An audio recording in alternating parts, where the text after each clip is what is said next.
क्या शिक्षा और स्वास्थ्य किसी देश में जनता को सहूलियत से दिया जाना फ्री रेबड़ी हो सकता है क्या? ये बिल्कुल गलत बात है। रेबड़ी अगर किसी को मिल रहा है तो मैं ये समझती हूँ जहाँ हम पताल के अंदर जा रहे हैं वहाँ अदानी जो हैं ऊपर चढ़ते जा रहे हैं। तो जब लाखों करोड़ों रुपया माफ़ होता है बैड लोन्स के नाम पे, आप तो वो उसको अगर आप फ्री शिप नहीं मान रहे, आप उनको फ्री बीज रेवड़ी नहीं मांग रहे, तो आप इन चीज़ों को शिक्षा का निजीकरण, शिक्षा और स्वास्थ्य दो एक ऐसा बाजार है जहां पे उधार नहीं चलता और जहां पे बड़े चाव से कॉर्पोरेट की नज़र रहती है। आप सोचिए कि आप अपने बच्चे को कहाँ पढ़ा पाएंगे। और बाकी सबके हाथ में जब रोटी चाहिए तो झंडा पकड़ा के आप नेशनलिज्म की बात कर रहे हैं, लेकिन आपने तो सैनिक के ही नीचे से कारपेट खींच दिया। कौन जो है वो सरहद पे खड़ा होगा कॉन्ट्रैक्ट बेसिस पे गोली खाने के लिए? तो आपने तो मजाक उड़ा दिया एक ऐसे प्रोफेशन का जिसकी आप ही पॉलिटिक्स कर रहे थे, है ना। तो मैं ये समझती हूँ जो आप कह रहे हैं वो बिल्कुल सही है।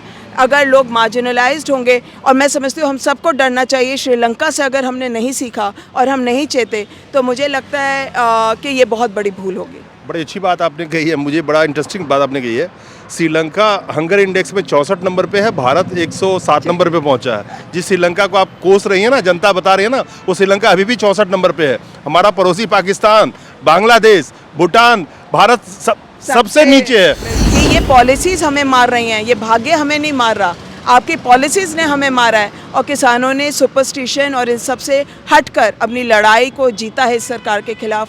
तो यहाँ पर अभी भी उम्मीद है, और जो बाबा साहब अम्बेडकर ने हमें कॉन्स्टिट्यूशन दिया उस वोटिंग राइट से मुझे लगता है हमें दोबारा से सरकारों का एजेंडा ठीक से सेट करना होगा। करीब करीब 51,000 सरकारी स्कूल बंद हो गए और 12,000 प्राइवेट स्कूल खुल गए। आज देश में, मैं सरकारी आंकड़े को ही उठा लेता हूं तो 80 करोड़ जनता जो 5 किलो अनाज पे टिकी हुई है, क्या वो उस प्राइवेट स्कूल में अपने बच्चे को पढ़ा सकती है? हमारे साथ हैं मिरांडा हाउस से आभा मैडम हैं जो फिजिक्स पढ़ाती है। मैम आप लोग बताइए, आप लोग कल भी चिल्ला वहाँ से आवाज़ लगा रही थी जंतर मंतर से, आज यहाँ अरविंद केजरीवाल के सामने खड़ी हैं। आखिर सरकार सुन क्यों नहीं रही है? और ये अन्याय कैसे हो रहा है कि 15-15 साल से जो शिक्षक पढ़ा रहे हैं उनको अब अपना भविष्य ही खतरे में लग रहा है? तो ये दुर्भाग्य नहीं है इस देश का? देखिए, दुर्भाग्य ये है कि इस देश से यूनिवर्सिटी छिन रही है। आपको ये समझना चाहिए कि मैं किसी भी नागरिक से पूछूं कि आप सेंट्रल यूनिवर्सिटीज़ के नाम लें तो वैसे कहने को 45 यूनिवर्सिटीज़ हैं। आप दिल्ली यूनिवर्सिटी से शुरू करेंगे और 5-6 गिन पाएंगे। इसका मतलब, और अगर आप फर्स्ट ईयर का एडमिशन देखें, 1.5 लाख सेंट्रल यूनिवर्सिटीज़ में बच्चों का एडमिशन होगा, उसमें 70,000 दिल्ली यूनिवर्सिटी है। तो अगर दिल्ली यूनिवर्सिटी के टीचर ये कह रहे हैं कि शिक्षा पे एक बड़ा हमला चल रहा है, तो मैं ये समझती हूँ कि हमें हर नागरिक की मदद की ज़रूरत है, नहीं तो उसके बच्चे के हाथ से दिल्ली यूनिवर्सिटी खिसक जाएगा, निकल जाएगा। ये बहुत बड़ा नुकसान पूरे देश का होगा। 1922 के एक्ट से दिल्ली यूनिवर्सिटी बना और इंडिपेंडेंस की स्ट्रगल में और उसके बाद इस देश को बनाने में एक बड़ा योगदान सेंट्रल यूनिवर्सिटी का रहा। लोग पार्टीशन के बाद आए, इसी हंसराज कॉलेज में शांति नारायण प्रिंसिपल होते थे जो अपने दफ्तर को इस्तेमाल कर देते थे, गरीब बच्चों को सोने के लिए दे देते थे, स्कॉलरशिप अपनी जेब से दे देते थे। और आज हम एक परिवर्तन देख रहे हैं जहाँ पे गाय बांध दी गई हंसराज कॉलेज में, लक्ष्मीबाई कॉलेज में। तो जो सरकार लेटरल एंट्री की बात कर रही है और सारे सेक्शंस को, महकमों को ख़त्म कर देना चाहती है, जो टॉप लेयर पे जिन लोगों को बिठा रहा है उसका क्या इम्पोर्टेंस है सबको पता है कि किस तरीके के यूजीसी चेयरमैन बने। अगर आप मुझसे पूछेंगे जो सेंट्रल यूनिवर्सिटी में इतने 20 साल से पढ़ा रही हूँ, तो मुझे तो लगता है जेएनयू को बर्बाद करने के लिए उनको यूजीसी चेयरपर्सन बनाया गया। तो अगर इस तरीके से चलेगा, और यहाँ पे जो 15 साल से टीचर्स पढ़ा रहे थे, हम लोग मांग कर रहे थे कि इनका एब्जॉर्प्शन हो, वन टाइम रेगुलेशन लाकर इन टीचर्स को स्थायी नियुक्ति दी जाए, क्योंकि अगर टीचर की इंस्टेबिलिटी होगी तो सिस्टम भी अनस्टेबल ही रहेगा। तो बेहतरीन टीचर हैं, हम नैक NIRF को इतना नहीं मानते पर सरकारें मानती हैं, तो इन्हीं टीचर्स के बलबूते पे आपको बेहतरीन रैंक और NIRF मिला। आज 2 मिनट के इंटरव्यू के नाम पे आप इनको बाहर कर दे रहे हैं। ये हमें बहुत अच्छी बात कही आपने। 15-15 साल से टीचर्स पढ़ा रहे हैं, या मान लीजिए कोई 5 साल से भी पढ़ा रहे हैं, तो ऐसा नहीं लगता कि उन छात्रों को भी समझना होगा और साथ खड़ा होना चाहिए इस टीचर के, जिस टीचर ने उनको पढ़ाया बनाया? बहुत सारे कॉलेज से निकल गए होंगे पढ़ के, बहुत सारे पढ़ रहे होंगे, तो इनकी क्रेडेंशियल तो ऑलरेडी स्टूडेंट जानते हैं। बिल्कुल, और आप क्या सही कह कॉलेज रहे हैं। को ये नहीं करना चाहिए था कि इन्हीं पे सर्वे कराते हैं? हाँ बताइए टीचर्स कैसे हैं? देखिए, सिलेक्शन कमेटी को आना चाहिए था, और जो टीचर काम कर रहे हैं अगर उनके पास पूरे, और यहाँ पे सारे के सारे जो शिक्षक हैं वो वेल क्वालिफाइड हैं, ओवर मतलब बेहतरीन उन्होंने रिसर्च भी किया हुआ है, तो उनको आप प्लेस देते हैं। जहाँ तक स्टूडेंट की बात है, बहुत सारे स्टूडेंट के फ़ोन आए जब हंसराज कॉलेज में एक टेम्परेरी टीचर को हटाया गया, वो बेहतरीन टीचर था, और स्टूडेंट्स ने कहा कि हम प्रोटेस्ट करना चाहते हैं। ऐसे ही रामजस कॉलेजेस के तमाम स्टूडेंट तैयार थे उस दिन गली में निकलने के लिए, जब उन्हें लगा कि एसोसिएशन के कहने के बावजूद टीचर्स को हटाया जा रहा है। लेकिन कोई भी मूवमेंट जो होता है वो डेमोक्रेटिक होता है, और उसको बनने में टाइम लगता है। स्टूडेंट्स एक मूविंग पॉपुलेशन भी है, और उसमें जो एक बहुत महत्वपूर्ण रोल जो प्ले कर सकता था वो डूसू है। आज डूसू जो है एबीवीपी पे के पास है, और जब आपके पास प्रशासन वाली पॉकेट ऑर्गेनाइजेशंस आपकी यूनियन पे काबिज हो जाएं, तो लोगों की जो ज़बान है उसकी तीव्रता पे एक क्षति होती है। पर फिर भी मैं समझती हूँ कि स्टूडेंट्स जो हैं टीचर्स के साथ निकलने को तैयार हैं, और इसमें मैं याद दिलाना चाहती हूँ कि आज जो हम आए हैं, केजरीवाल सरकार ने भी बिल्कुल एनईपी का समर्थन करते हुए उसी तरीके की शिक्षा, स्पेशली हायर एजुकेशन की रणनीति वही चुन ली है जो केंद्र की सरकार की है। और उसमें भी एक इम्पॉर्टेंट जो इंटरवेंशन हुआ था, अभी एक प्रोग्राम चल रहा था जिसमें केजरीवाल का इंटरव्यू था, वहाँ पे एक स्टूडेंट ने खड़े होकर कन्फ्रंट किया कि हमारे टीचर्स को इसलिए स्ट्राइक करना पड़ा कि उनके पास तनख्वाह नहीं है। तो केजरीवाल को शर्मिंदा होना पड़ा ऐसी बात पे। मैं समझती हूँ कि आप जो कह रहे हैं वो बिल्कुल सही है। स्टूडेंट टीचर ही जो मूवमेंट है और पेरेंट्स का जो मूवमेंट है, वही सरकारों को एक तरीके से दिखा सकता है कि एजेंडा क्या होना चाहिए।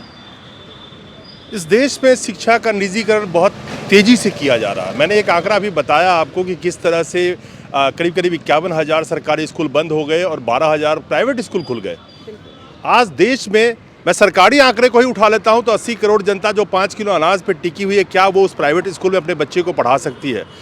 जिस तरह से रोजी रोजगार लोगों की खत्म हो चुकी है, जो छोटे व्यवसाय करते थे, ठेली लगाते थे, उनका भी व्यवसाय खत्म हो चुका है। जो फॉर्मल जॉब में थे उनका भी नौकरी खत्म हो चुका है। जो इनफॉर्मल यानी कि इनफॉर्मल सेक्टर के आप मजदूरों की बात करें, करीब करीब 45 करोड़ कोरोना से पहले, आज के डेट में 60 करोड़ होंगे। मैं तो कहता हूँ 80 करोड़ लगा लीजिए जो 5 किलो अनाज पे टिके हैं। उनके बच्चे कहाँ पढ़ेंगे?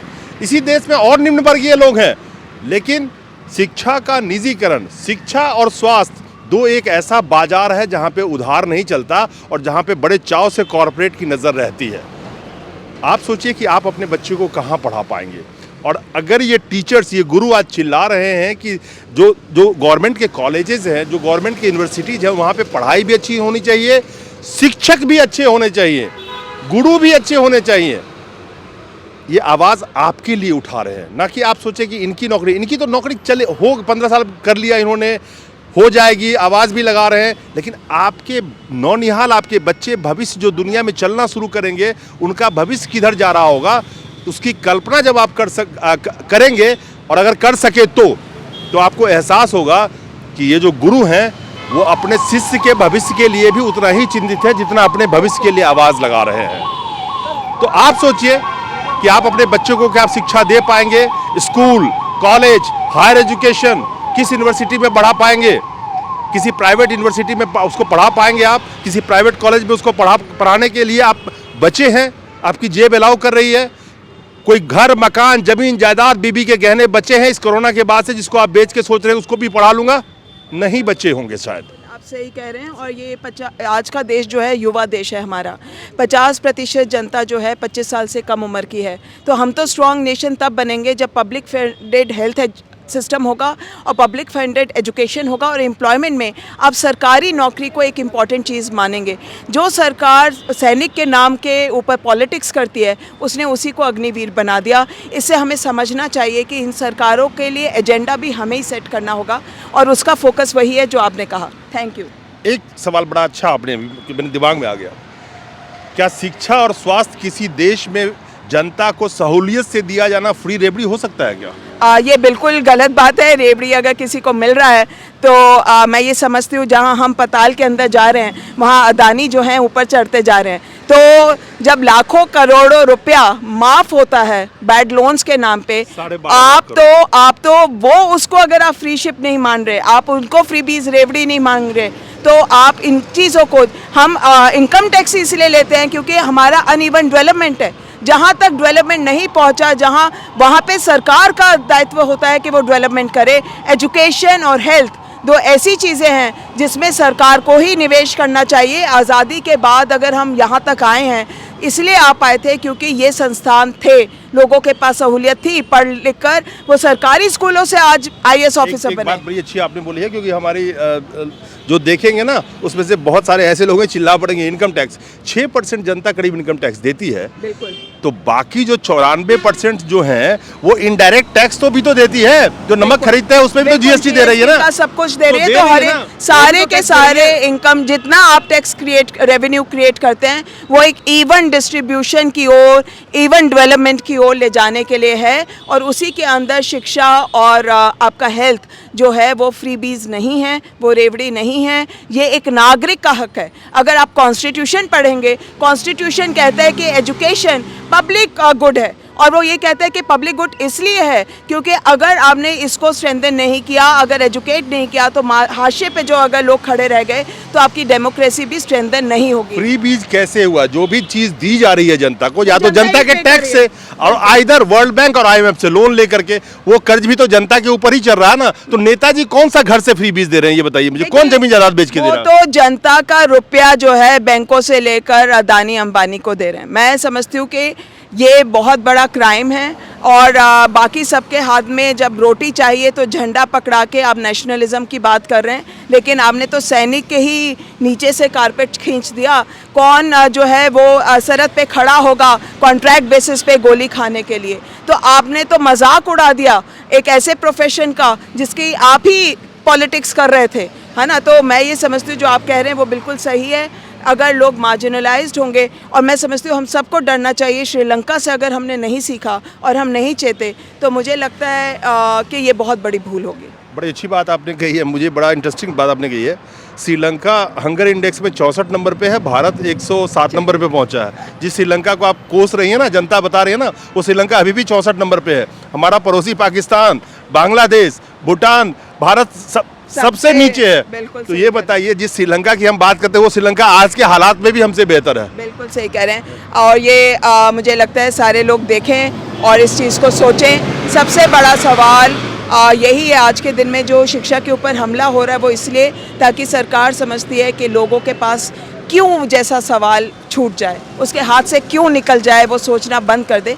पर मैं समझती हूँ कि आप जिस तरीके से इंटरव्यू ले रहे हैं और जिस तरीके से शिक्षक बार बार सड़कों पे आ रहे हैं, उधर किसानों ने लड़के दिखाया कि ये पॉलिसीज़ हमें मार रही हैं, ये भाग्य हमें नहीं मार रहा, आपकी पॉलिसीज़ ने हमें मारा है। और किसानों ने सुपरस्टिशन और इन सब से हटकर अपनी लड़ाई को जीता है इस सरकार के खिलाफ। तो यहाँ पर अभी भी उम्मीद है। और जो बाबा साहब अम्बेडकर ने हमें कॉन्स्टिट्यूशन दिया, उस वोटिंग राइट से मुझे लगता है हमें दोबारा से सरकारों का एजेंडा ठीक से सेट करना होगा। युवाओं को समझना पड़ेगा, इस देश में 64% जो जनसंख्या है, मैं हर प्रोग्राम में बताता हूं कि वो युवा है इस भारत में। ये भारत आज के डेट में युवाओं का देश है। और वही युवा जब रोटी और रोजगार की बात करता है, शिक्षा की बात करता है, तो बड़ी चालाकी से उस युवा के हाथ में झंडे का डंडा, यानी कि किसी खास पॉलिटिकल पार्टी के झंडे का डंडा पकड़ा करके और उसको शांत कर दिया जाता है। सोचिएगा आप, और सोचिए अपने लिए, अपने बच्चों के भविष्य के लिए। और ये याद रखिएगा कि बारिश सबकी आती है, और अगर बचना हो और बचाना हो तो इकट्ठे होने की बहुत ज़रूरत है आज के वक्त में। नमस्कार।